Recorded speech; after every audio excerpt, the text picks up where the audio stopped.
Ramos. This is my second year coaching at Cerritos College, and I've been coaching for 9 years. I got a couple books at home. And then, what research methods do you use outside of track to help your coach? As far as research methods outside of coaching, obviously like learning from other coaches, that's a big thing, who's been coaching for for a lot of years. I think getting to know their coaching style, going to conferences, meetings, and that. I mean, it's always good to be able to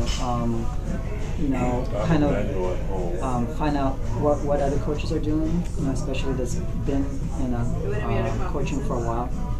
Okay. Do you use ergometers to conduct analysis for your athletes, and if so, which ones are they, and what part of the body do they specialize in?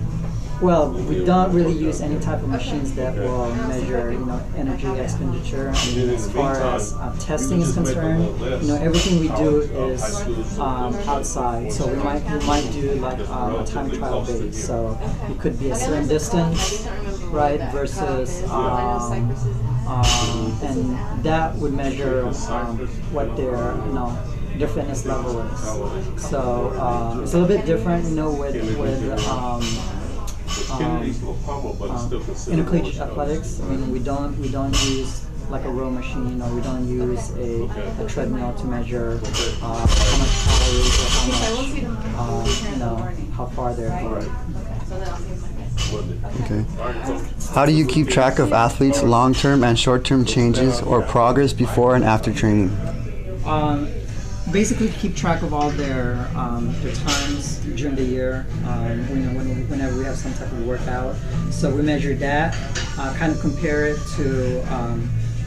So we go on basically a 4-week cycle. So we might do the same workout 1 week after, okay, and then we can basically base the athlete's performance on what they did from the previous 4 weeks. So there's a lot of data that we collect, and as far as collecting the data, basically videotape the athletes. Let's say we would do a 1600 breakdown. Basically get the times for that. The next time we do the workout, we kind of have a baseline on what they did. So using that, and also times from the meet, we can kind of see how the athletes progress. Okay. From what you learned in the past, how were you able to transfer it to your own style of coaching? I think it's a lot of the experience, as was an athlete, and then exposure to the coaches that coach me, and even different programs that I coach. So from Glendale, coaching at Glendale College, and then I'm coaching here. You kind of take everything you learn, and it's always evolving, as far as the coaching is, because it all depends on what type of athletes you have for the year.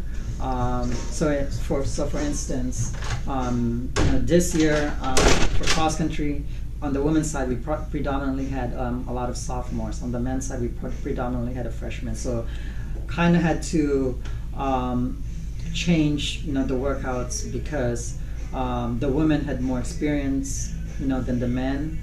So the women were able to do more volume than they were used to.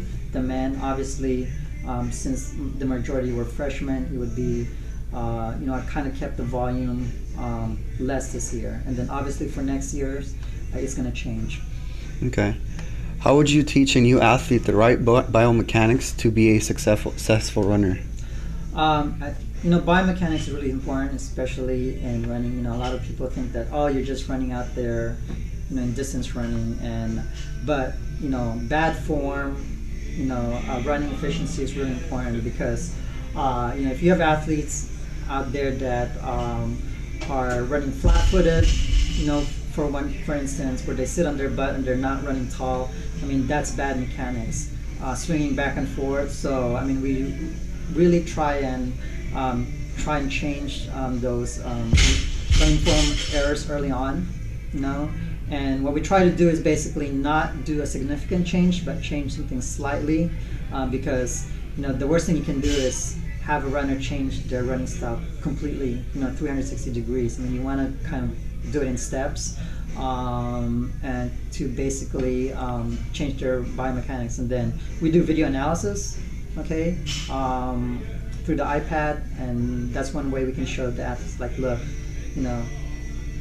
running them from the side, running them forward, you can see, where their the errors need to be basically fixed. Okay. How would you be able to teach your athletes how to mentally prepare themselves before competition? And imagery, but that's one thing we stress all the time. We work on visualization, whether through training or racing. It's a big part of doing well in competition, because as an athlete you have to be able to visualize where you are.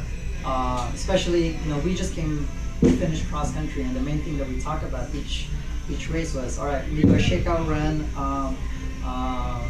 before the meet. Athletes get to run the course, and the main thing that they got to do is visualize where points in the course where they're going to make their move. Imagine yourself racing against your competition, racing with your teammates, and that's the main thing. And even before the race, throughout the week, we tell them to visualize what you're going to do. Plan out in your mind what you're going to do before the race, during the race.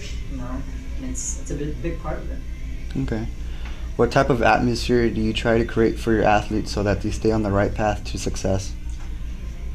We definitely, obviously, for us, it's making sure that they not only succeed their performance, but academically they have to stay on top of their studies. And we're always stressing the importance of education, because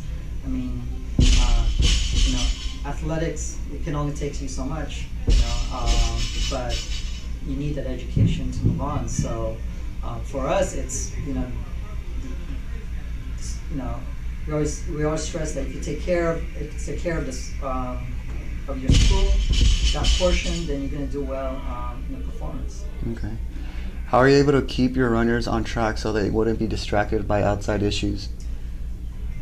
Well, there's always going to be outside issues. That's the life of a college student, and especially with a student athlete. There's going to be distractions every single day, whether it's boyfriend girlfriend relationships, it's their families. But as an athlete, you got to be able to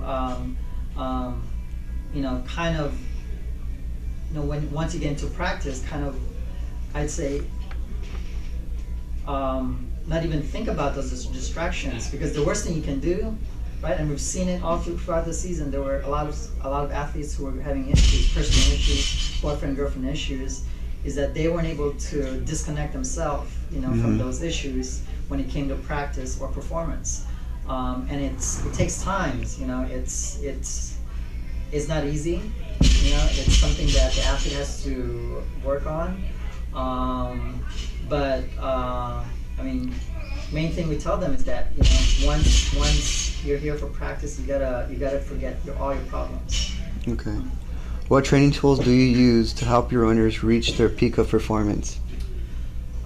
So training tools, visualization. We talked about the imagery.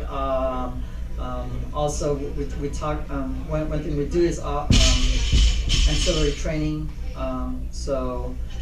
We don't do a lot of weight training in cross country, but a lot of it is basically high repetitions, core. We work on a lot of core. A lot of this are just preventive injuries, so that middle of the season till the end of the season, we actually our volume kind of goes up, intensity goes up. Then once we're into postseason, volume comes down, intensity goes up, and we really need that athlete to be,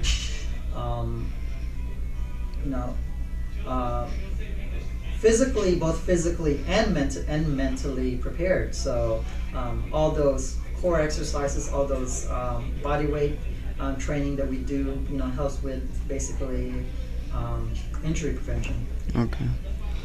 How are you able to identify problems in your runners, and how are you able to help them out? I mean, there's different ways to identify them. Sometimes other athletes would come to us, saying like so and so has an issue. We see it in their performance all the time. That's probably one sign when the athlete is kind of separated. You kind of the demeanor change, the character change. So it's all these things that you got to look out for because the reality is college students, things are going to come up throughout the season, and you got to be able to kind of determine and watch those symptoms because sometimes the athletes are afraid to ask or even go up to a coach because maybe they're embarrassed. They might not feel comfortable talking about things if they have problems.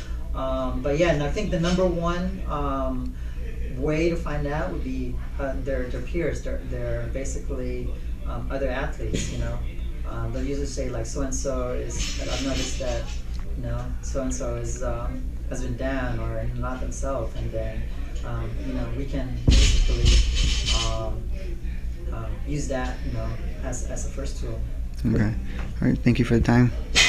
You're welcome.